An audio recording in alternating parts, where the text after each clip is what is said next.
The Modern Warfare series has always been about the messiness of modern war, the fundamentally different rules of engagement that come with a battle that has no set battlefield.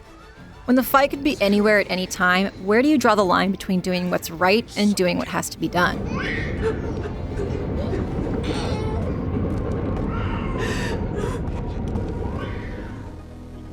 Throughout Call of Duty Modern Warfare's campaign, that line is chemical weapons.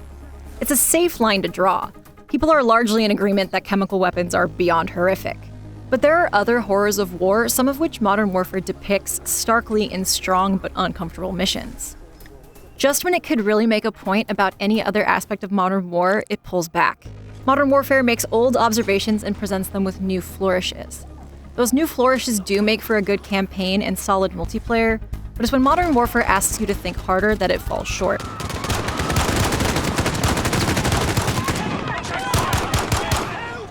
In one of the game's most distressing levels, you play as Farah, a young girl in a fictional war-torn Middle Eastern country, as she hides from both a Russian terrorist and the deadly gas his cohorts have unleashed on her town. To escape, you have to kill a man twice your size with his own gun. It's a deeply uncomfortable experience.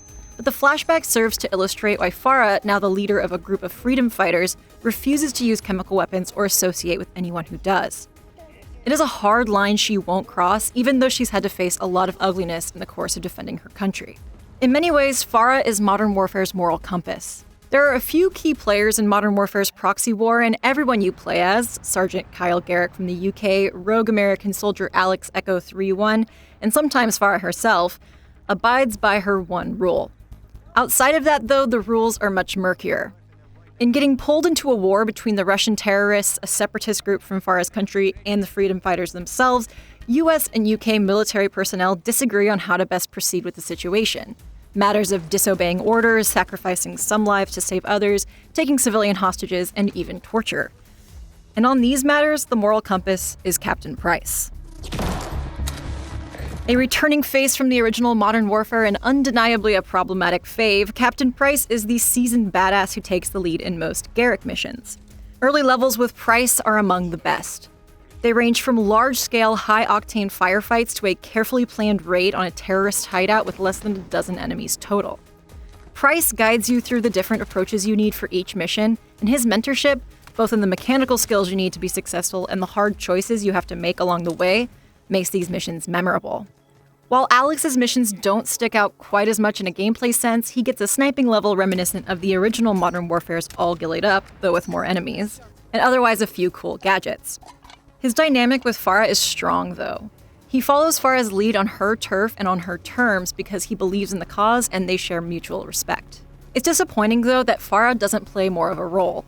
While she is a key part of Alex's missions and the driving force behind much of the story, you only play as her a few times.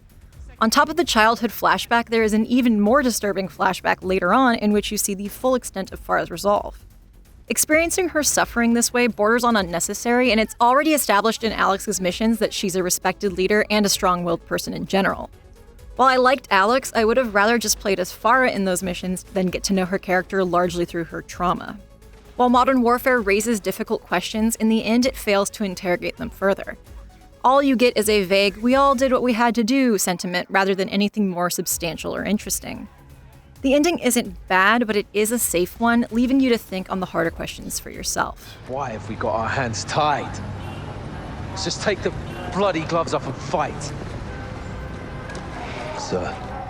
If anything, Modern Warfare lets Farah down with the bizarre and much discussed inclusion of white phosphorus as a killstreak in multiplayer. Given how strong the campaign's emphasis is on chemical weapons being a reprehensible war crime, it's tone-deaf to include one in multiplayer.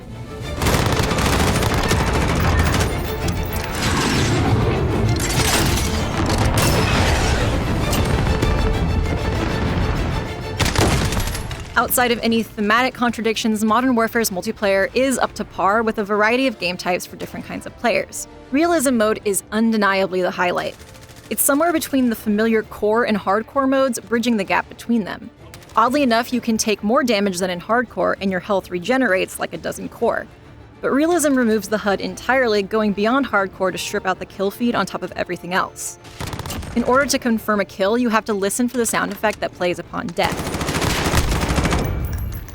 It's It's a fantastic balance for those who want more of a chance to survive a scrap, rather than dying in 1 or 2 shots like in hardcore, but with the rest of the challenge intact. It's a smart, satisfying evolution, and as a stubborn hardcore-only player, it's one I could see myself playing exclusively going forward. While none of the new game types are earth-shattering, some are better additions than others. TDM-20, a 10v10 version of the classic 6v6 team deathmatch mode, is the least inventive or warranted of them, instead functioning as a more bloated version of regular TDM, with bigger maps that can make getting back into the action an overly long process. One of the 2 maps I've tried, Euphrates Bridge, also suffers from balance problems on top of that. Of the 2 spawns, one is much closer to the bridge dividing the map, and the closer side was almost guaranteed victory in every match I played. Gunfight is the antithesis of TDM-20. It's a 1-life 2v2 mode in which your loadout rotates each round, and the goal is to kill your 2 opponents with the means available to you before they get you first. With a relatively level playing field, battles are often exhilaratingly close, and it's hard to get discouraged by a loss since rounds go by so quickly. Where was he? Oh. Where'd he go, though? They're willing to die for their mission. Ground War is somewhere in the middle.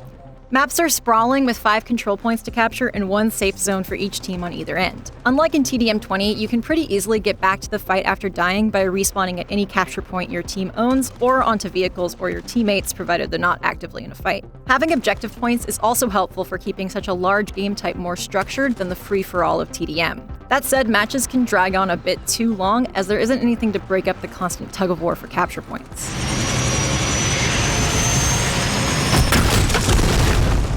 On paper, Spec Ops is a co-op mode where you and a team complete a set of objectives and are rewarded with some story. You can choose one of several roles at the onset, each with its own ultimate ability.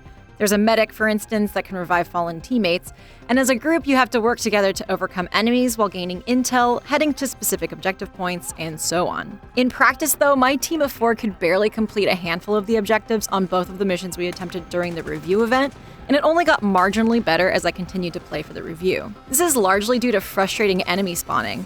Enemies seem to generate endlessly from all directions, and it's all too easy to get overwhelmed by them. To add insult to injury, there are also no clear waves. It's just enemies from everywhere at all times. After struggling to fight them off, reviving each other as we each inevitably died, we would end up running out of ammo and dying for good. Experimentation in Spec Ops isn't rewarded either. Trying different strategies, stealth, dividing and conquering, new loadouts, doesn't really change how many enemies swarm you, so brute force ends up being the best way to actually complete a mission. Even when you do succeed, you don't feel like you got better, you feel like you got lucky. Cooperating with teammates largely comes down to asking for revives or reviving someone else in turn, rather than actually coordinating to improve your chances of victory.